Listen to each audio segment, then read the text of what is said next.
গণহত্যাকারী আওয়ামী ফ্যাসিবাদী ও রাষ্ট্রবিরোধী ষড়যন্ত্রকারীদের আক্রমণে চট্টগ্রামের আইনজীবী সাইফুল ইসলাম আলিফ হত্যায় বৈষম্যবিরোধী ছাত্র আন্দোলনের সমন্বয়কারীদের উপর পরিকল্পিত হত্যার উদ্দেশ্যে আক্রমণ ও ভারতীয় আগ্রাসন প্রতিষ্ঠিত করার ষড়যন্ত্রের প্রতিবাদে সারা দেশের পেশাজীবীদের প্রতিবাদের অংশ হিসেবে শনিবার রাজধানীর মতিঝিল কৃষি ব্যাংকের প্রধান কার্যালয়ের সামনে প্রতিবাদ ও অবস্থান কর্মসূচি ও র্যালি করেছে বাংলাদেশ কৃষি ব্যাংক জাতীয়তাবাদী ফোরাম।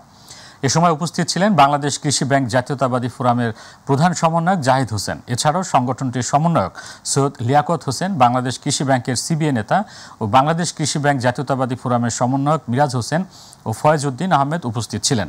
এ সময় তারা বলেন, কোনো ফ্যাসিবাদী সমর্থক গোষ্ঠী ঠাঁই আর কখনো বাংলার মাটিতে হবে না।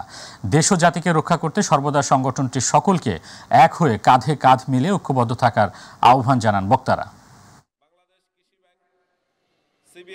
সেই ষড়যন্ত্র শুধু হচ্ছে চট্টগ্রামেই থেমে থাকে নাই, তারা গতকালকেও সারা বাংলাদেশে বিশেষ করে ঢাকা শহরে তারা হচ্ছে আমাদের বিশৃঙ্খলা তৈরির অপপ্রয়াস চালিয়েছে।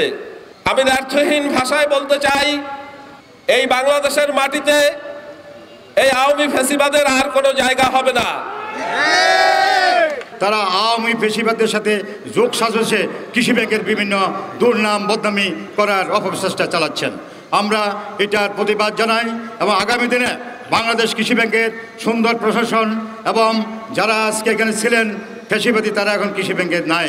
ইতিমধ্যে আমরা জানতে পেরেছি যে একটা অফিসারদের একটা অংশ তারা এখানে তাদের পদোন্নতির নীতিমালার বাইরে যে তারা পদোন্নতি চাচ্ছে এবং ব্যাংকে একটা বিশৃঙ্খলা পরিস্থিতি সৃষ্টি করতে চাচ্ছে এবং তাদের পিছনে আওয়ামী ফ্যাসিবাদের দোসররা এখানে তারা উস্কানি দিচ্ছে।